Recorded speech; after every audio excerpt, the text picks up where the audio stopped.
Magandang araw mga mahal kong mag-aaral! Kamusta na kayo? Naritong muli si Teacher Ann upang magturo sa inyo ng bagong aralin. Ang paksang ating pag-aaralan sa araw na ito ay tungkol sa kapaligiran at halimbawa ng mga anyong tubig. Kung nais mong matuto, simple lang ang iyong gagawin, panoorin mo lamang ng buo ang ating video. Para sa ating MEL competency, natutukoy ang kahalagahan ng kapaligiran sa tao at sa mga bagay na may buhay. Nakapagtatala ng mga bagay na maaaring makita sa ating kapaligiran, halimbawa ng mga anyong tubig, at naibibigay ang mga kahalagahan ng mga bagay na nasa kapaligiran sa tao at sa iba pang may buhay. At bago natin simulan ang ating talakayan, mayroon akong inihandang maikling gawain para sa inyo. Suriin ang larawan. Ano-ano kaya ang mga bagay na ating makukuha sa larawan? Ibigay ang iyong mga sagot. Isulat ito sa sagutang papel.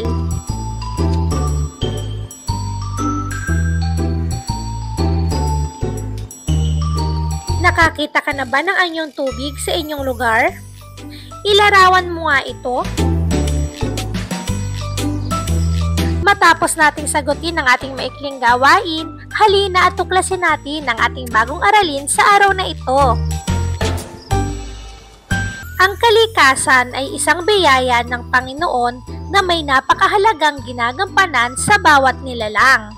Binubuo ito ng may buhay, tao, hayop at halaman, at mga walang buhay, kagaya ng hangin, tubig at iba pa.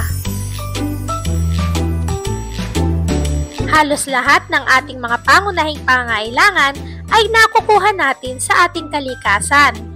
Nakakakuha rin tayo dito ng mga likas na yaman na nagagamit naman natin sa pang-araw-araw nating pamumuhay. Kabilang dito ang mga anyong tubig na atin namang kinukuhanan ng malinis na tubig at mga lamang dagat na siyang ating pagkain.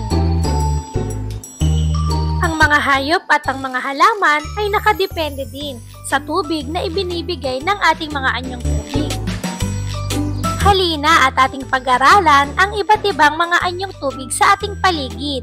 Simulan natin sa karagatan. Ito ang pinakamalaking anyong tubig na pinagkukunan ng mga isda at daanan ng malalaking barko. Halimbawa nito ay ang karagatan na malapit sa Pilipinas, ang Pacific Ocean. Ito ang pinakamalaking karagatan sa buong mundo. At alam nyo ba na malalaking barko lamang ang nakakasurvive na dumaan dito dahil masyado itong malawak, masyado itong malalim, at mapanganib din ito sa mga naglalayag dahil prone ito sa malalakas na ulan at matataas na mga alon ng dagat. Isa pang halimbawa ng anyong tubig ay ang dagat. Ito naman ay pinagkukuhaan din ng mga isda at nilalayagan naman ng maliliit na bangka at barko. Ito ay kadalasang malapit sa kalupaan o sa dalampasigan. Halimbawa nito ay ang ating pinag-aagawan na West Philippine Sea. Ikatlo sa halimbawa ng anyong tubig ay ang talon. Ito naman ay tubig na nagmumula sa mataas na bahagi at bumabagsak pababa sa mas mababang lugar. Maaari din itong pagkuhaan ng kuryente. Ang bumabagsak na tubig ay maaaring gamitin sa hydroelectric power plant. Ang pagbagsak ng tubig mula sa mataas na lugar papunta sa ibaba ay nagge-generate ng kuryente. May mga turbina ang mga hydroelectric power plant na kapag natatamaan ng magbabagsak na tubig ay umiikot ng umiikot at nagge-generate ng kuryente na pinoproseso naman ng hydroelectric power plant. Ikaapat sa ating halimbawa ng anyong tubig ay ang lawa. Ito naman ay naliligiran ng anyong lupa. Hindi ito dumadaloy at maaaring pagkuhanan din ng mga isdang tabang. Halimbawa nito ay ang Taal Lake sa Laguna at ang Pantabangan Lake sa Pantabangan, Nueva Ecija. Bagaman ang lawa ay naliligiran ng mga anyong lupa, mayroon pa ring mga isdang nabubuhay dito at ito ay mga tinatawag na isdang tabang.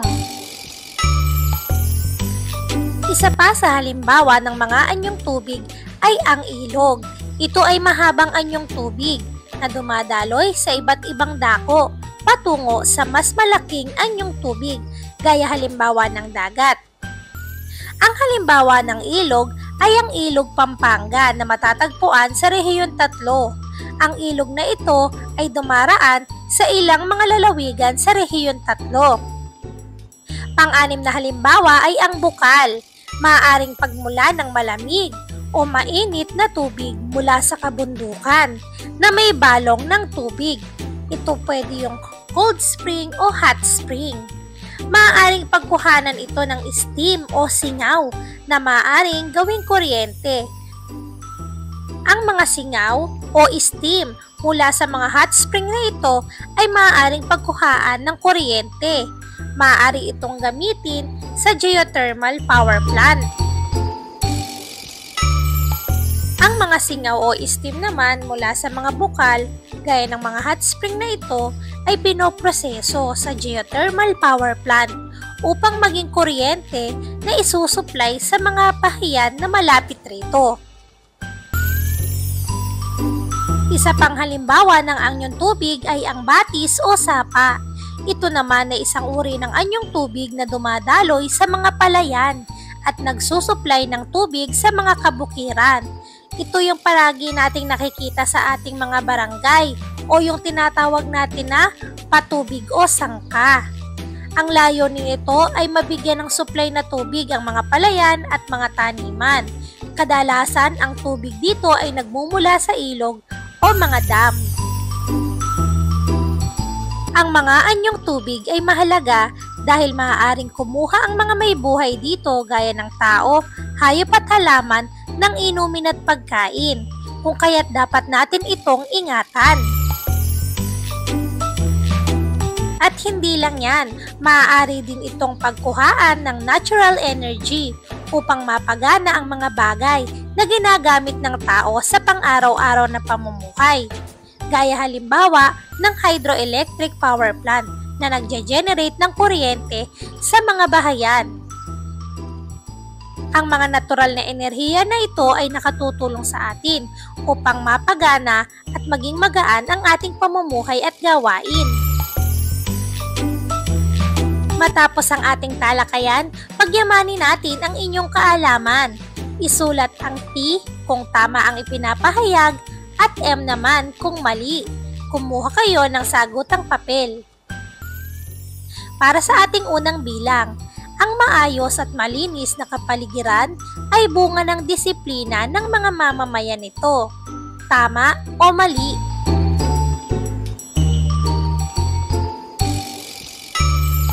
Number 2. Ang mga bagay na may buhay at walang buhay ay makikita sa ating kapaligiran. Tama o mali?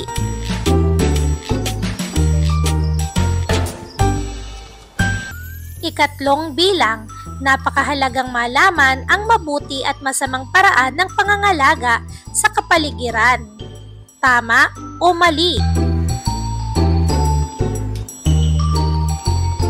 At pang-apat, ang ilog ay isang halimbawa ng anyong lupa. Tama o mali?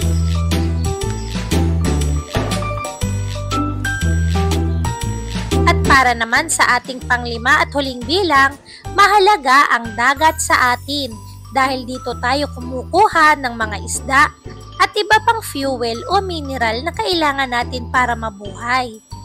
Tama o mali? Matapos na tayo ay mag-discuss at sumagot ng ating munting gawain, lagi nating tatandaan na ang kalikasan ang pinagkukunan natin ng mga pangangailangan upang mabuhay. Ang mga anyong tubig na pinagkukuhanan lang ng kasyaman ay kailangan ng tao at mga bagay na may buhay, kung kaya't dapat natin itong ingatan. Kailangan din nating pahalagahan ang kapaligiran upang mapakinabangan pa natin ito ng matagal at ng mga susunod pang mga henerasyon. At dito nagtatapos ang ating aralin sa araw na ito. Maraming salamat mga bata sa inyong pakikinig at panonood ng aking video lesson. Sana'y nakatulong ako na maragdagan pa ang inyong mga kaalaman. Para sa karagdagang mga video lessons at impormasyon, maaari nyo akong i-follow at i-subscribe sa aking social media platforms, Facebook, TikTok at YouTube. I-type lamang ang Teacher Ann Alfaro. Hanggang sa muli, magkita-kita muli tayo sa ating mga susunod na video. Paalam muna!